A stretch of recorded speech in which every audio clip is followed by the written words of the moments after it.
We're in Ecclesiastes chapter 9, and we're going to be going through the first 12 verses.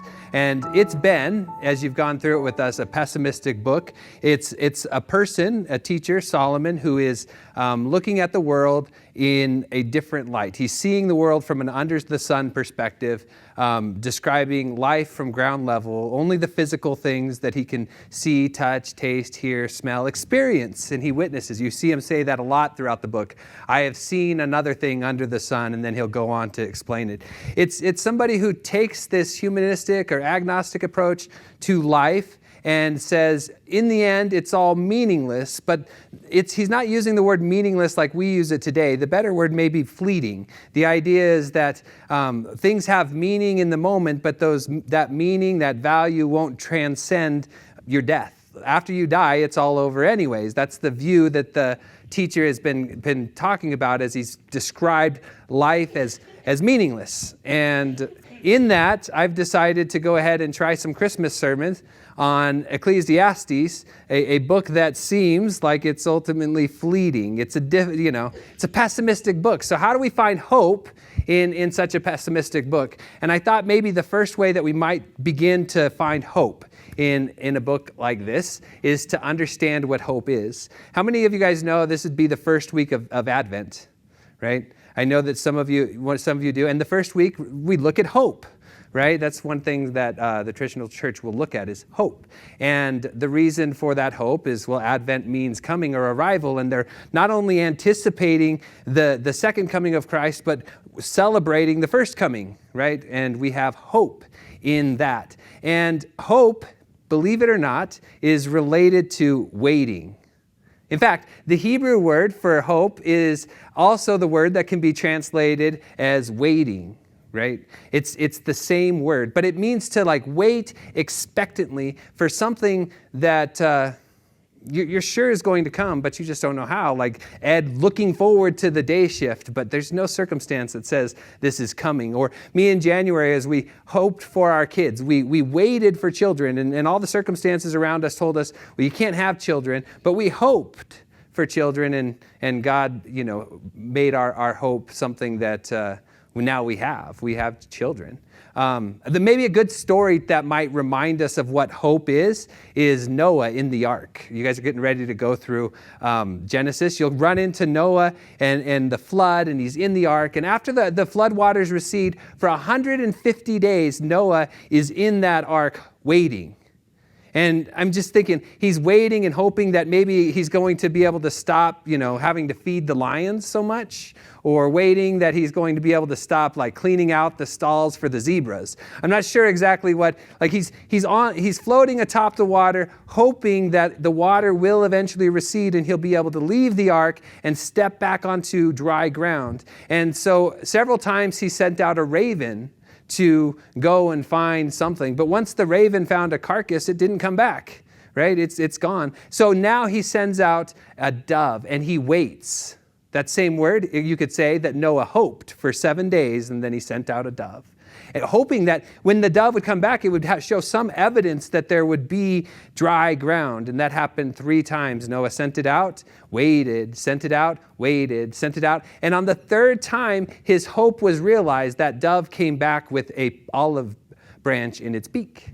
And Noah knew that in spite of the circumstances, he was going to get off that boat. Right? He might have felt like this is going to go on forever, but his hope was realized. And I think that's what hope is. If you see waiting and hope as the same thing, but it's more than just waiting on a certain thing. Hope is waiting in spite of the circumstance that you're in. Right? Being hopeful in that circumstance, looking around at the world and saying, I don't know how this is going to work out, but I hope that it's going to work out. Maybe Ecclesiastes' way to say this is that our hope is based on something that transcends the sun. right? Because as the writer of Ecclesiastes has examined the world, he's found it hopeless because he's only looking at the physical elements of the world. And he's saying, well, if this is it, if all it is the sun rises and sets and the water rains and it fills the stream and the stream is empty just to do it again, and if all that is this cycle of sameness, then there's no hope at all, right? That's why he's so pessimistic. But a Christian hope says there's something that transcends the sun, something that transcends our circumstance. And because of that, we have hope. I'll give you a great verse that I think explains hope really well. In Romans, we see this verse in Romans chapter 4, verses 18. It's talking about Abraham. And just listen to the first line of Paul's words. He says, against all hope, Abraham in hope believed. That means in spite of all the circumstances that was going on around him, Abraham in hope believed. Now, he believed what? If you know the story of Abraham, he believed that God was going to be true to his promise, that he was going to give him a child, and that child was going to bless the nations, right? The seed of his offspring will bless the nation. And we know, because that's our same hope, that did happen through Jesus, who was born and placed in a manger, blessing all nations. But that's what he believed. He hoped that he was going to have a child, but against all hope, he in hope believed, because look at what it says next. It says he faced, in verse 20, or verse 19, it says, I'm going to go back to 18. Against all hope, Abraham in hope believed, and so became the father of many nations. Just as he had said to him, so shall your offspring be. Verse 19, without weakening in his faith, he faced the fact that his body was as good as dead, since he was about 100 years old, and Sarah's womb was also dead. That's hope. See, because the circumstances in Abraham's life said this can't happen. You're 100 years old. How many 100-year-old people do you guys know? Just one, right? You think they're going to be having children anytime soon?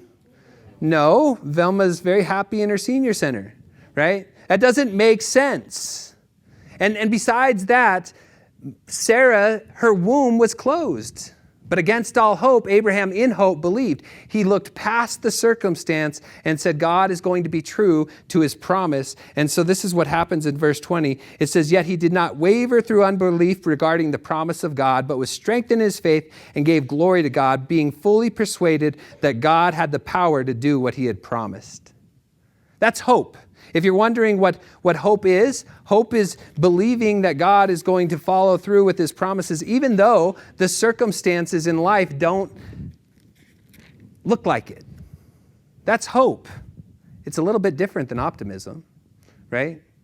It's hope because the circumstances say, no, this can't happen. Well, the question is, looking at the book of Ecclesiastes, how do we find hope in a book like that? Because he's looking at the world saying it's all meaningless, everything is under the sun. And I guess if that's your view of life, then we would say that is difficult to find hope. Because the world is just like that. See, Ecclesiastes is a book for our time, and they're a people that are looking for value and meaning in physical ways. And the problem with that is those physical things will fade, and you're left without hope. There's no transcending value. But Christians have hope, and I want to point out the first verse of chapter 9, verse 1, just to show you where our hope lies.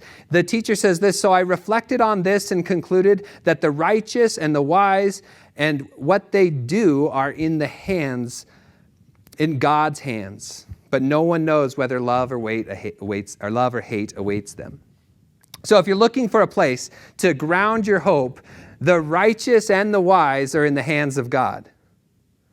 I guess it depends on what your view is of God, but if you trust God, that's a pretty good place to put your hope, right? God holding you in his hand.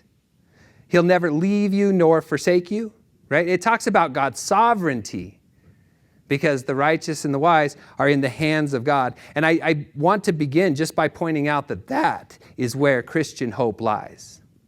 Christian hope lies in the fact that despite the circumstances, in spite of the circumstances of life, we know that God holds us in the palm of his hand.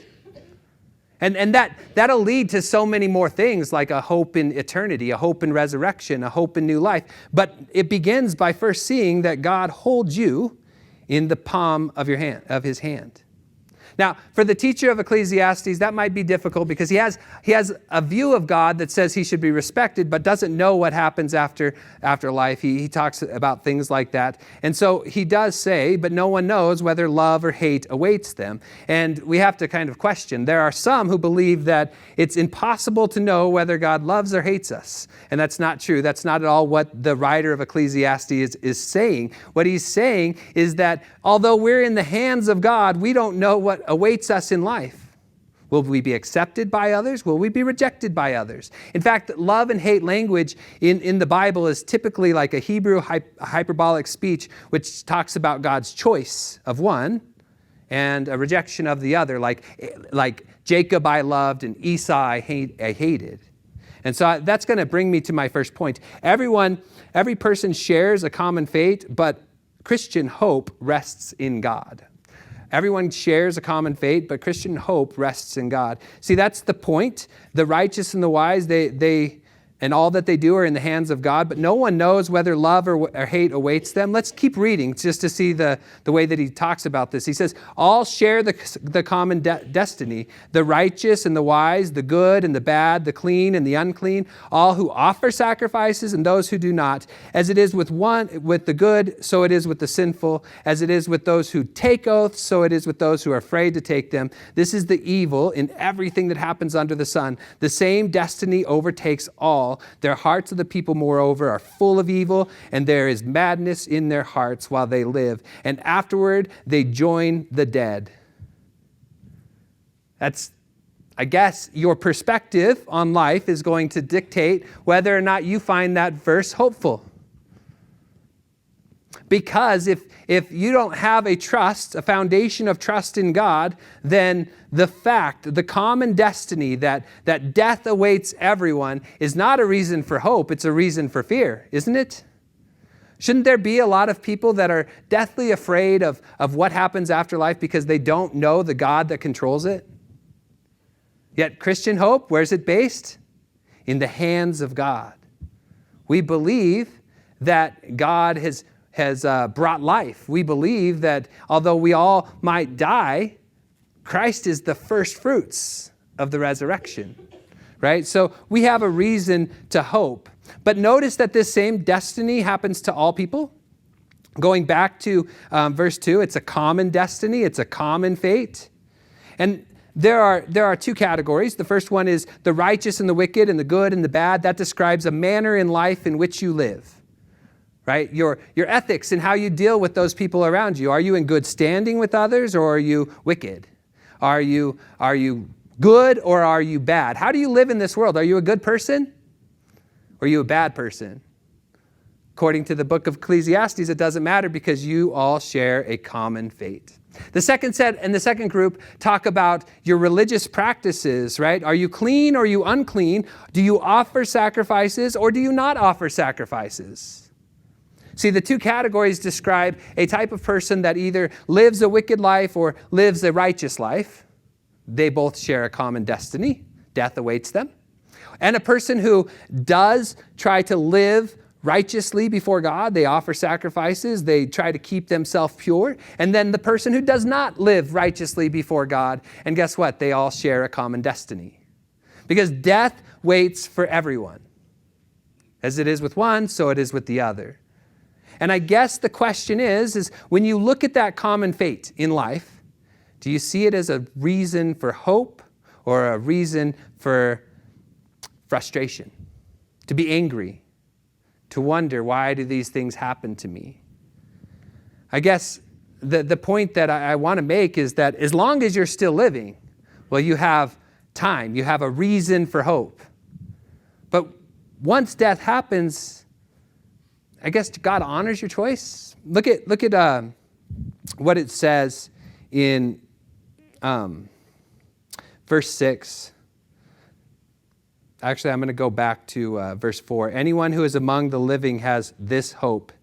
Even a live dog is better off than a dead lion. See, as long as you're living, you have hope. And a live dog is better off than a lion. I have to give you guys some context because this is one of those statements that our culture won't get, right? Because in Palestine or in I guess any of these areas, dogs weren't thought of with very much regard, right? They were, the Gentiles were called dogs. You might remember that, right? They were unclean and filthy. And if you have a dog, you understand why they're unclean and filthy. I mean, they do terrible things, right? And then they go and smell it after, right? Dogs are dirty. And so for a Jew, like the dog is just a dirty thing. In contrast to a lion, which a lion has, it's regal. It's the king of it's the king of the jungle. A lion is something that has dignity, right? The lion from the tribe of Judah. So this is the way that they think about their animals. And yet the writer of Ecclesiastes is saying even the lowest animal who is alive has more hope than the highest animal that's dead. Right? And that's different than our culture because, gosh, I would love to have a dog's life, wouldn't you? Like, my dog gets away with everything, and then he gets treats for it. And then he gets to sleep the rest of the day. There's nothing better than a dog's life in America, I'm sure of it, right? But in Israel, that wasn't the case. The point that he's making, though, is it's better. If you're alive, you still have hope. Why? Because it's appointed for man to die once and then face judgment. And you still have time to make a decision to get on the right path, to choose the right direction. You still have hope. The question is, are we taking it? Are we grasping that hope? Right? As long as we're living, we have it. Once we die, well, it's better for a live dog than a dead lion, I suppose. The truth is, all the living, according to verse 5, know that they're going to die, and the dead know nothing, right? There's no further reward. Their name is forgotten. And even their love and hate, there's no jealousy. All have long since vanished. Never again will they have a part of anything that happens under the sun. And notice he does say under the sun because that's the perspective of the teacher. He's saying, I don't know what happens after death. There doesn't seem to be anything else after it. Like this is just the fleeting nature of life. It's all over. And isn't it better to be alive? I just want to remind us again that Christian hope is founded on the person of Christ. In Romans chapter 8, I want to read this because this is our hope.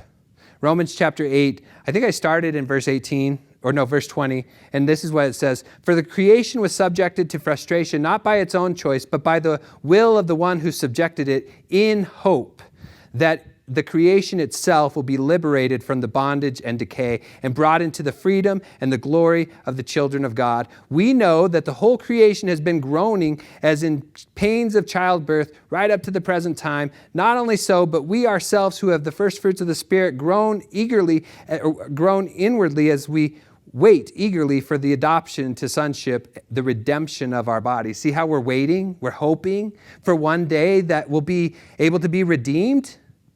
That's our hope. Here's what he goes on to say. For in this hope we are saved. But hope that is seen is no hope at all. Who hopes for what they have? But if we hope for what we do not yet have, we wait for it patiently. You see how Paul knew that waiting and hope were very connected, close to the same thing? And what he's saying is, we know that we're living in this life and eventually we might die, like the writer of Ecclesiastes is saying. Everybody shares this common fate. But the Christian can have hope that death has no victory, it has no sting. Why? Because Jesus has overcome death when he walked out of his tomb. Jesus overcame death and became the first fruits of what our hope is longing for, the day that we also get to overcome death.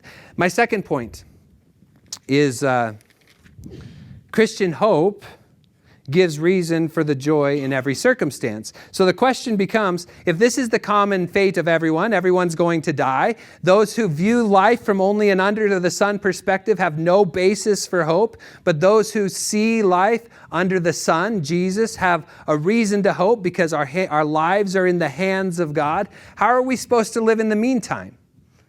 And I like what the writer of Ecclesiastes says because it describes my week. In verse 7, he says, Go, eat your food with gladness and drink your wine with a joyful heart, for God has already approved of what you do. Like you're supposed to have a little bit of celebration in life because we have hope. We have a God that holds us in the palm of his hands. And so why be such a pessimist about life? Why not have joy? Why not have gratitude? Why not celebrate with thanksgiving? Did you guys do that this week? There was so much to be grateful for, right? Christians should not be, facing the ground, looking around, how pessimistic this life is, how awful things are, because we have a God that transcends the sun, holds us in his hands, and is going to take away the sting of death. If anything, we should be celebrating life, but doing it in a way that meets God's approval. That's what he says in verse 7, for God has already approved of what you've done. And I have to point that out because the reference to wine is in there. And we might remember that earlier, the writer of Ecclesiastes said he tried drinking wine to find value and meaning in that. And he found that it was fleeting. He found that it was meaningless. There was nothing there. And here he's saying that this way of celebration is something that's approved by God, because if we do something that is in honor of God, we bring him glory. But if we're doing something to only bring honor to ourselves, to our own flesh, it's usually when we mess that thing up, right? When we eat only to satisfy the flesh, it takes away all the joy of food, right? So that's what he says. It's a command. Go and eat food. And then he says this, not only are we supposed to eat, but we're supposed to dress pretty nice. Look at verse 8. It says, always be clothed with white and always anoint your head with oil. Like there's a purity statement, right? We're supposed to be pure people. And oil was something that you anointed your head with, right? That's the kind of life. It's supposed to not only the celebration that we have because we have hope in Christ, not only should display itself in the interactions with others. We're eating and drinking and joyful, but it also should display itself in the way that we show ourselves to others, the way that we dress. Pure, anointed by God. I like this one. He says this, verse 9, enjoy life with your wife, whom you love, all the days of this meaningless life that God has given you under the sun. All your meaningless days, for this is your lot in life and in your toilsome labor under the sun. See, the other thing, we're supposed to eat with gladness, we're supposed to dress in white robes, and we're supposed to enjoy the time that we have with our family. Now he says wife, but God has made us to fit inside of a community, and that doesn't work for everybody in the same way, but we are surrounded by family. And those people are there to build you up, to push you on, to spur you on towards love and good deeds. And so, the church, it's the bride of Christ. Did you know that? And maybe there's something to that too. Not only are you supposed to celebrate life with your family, but celebrate life with your church. Be part of something that pushes each other on towards love and good deeds. Because ultimately these things, with the exception to the church, are fleeting. They are. Food is going to spoil. The turkey dinner that was in my fridge is not looking so good anymore, right? The wine, well, if it gets a little bit more fermented, that might be a good thing or a bad thing, depending on your perspective. Your wife is going to get old. Notice I said that when she walked out of the room.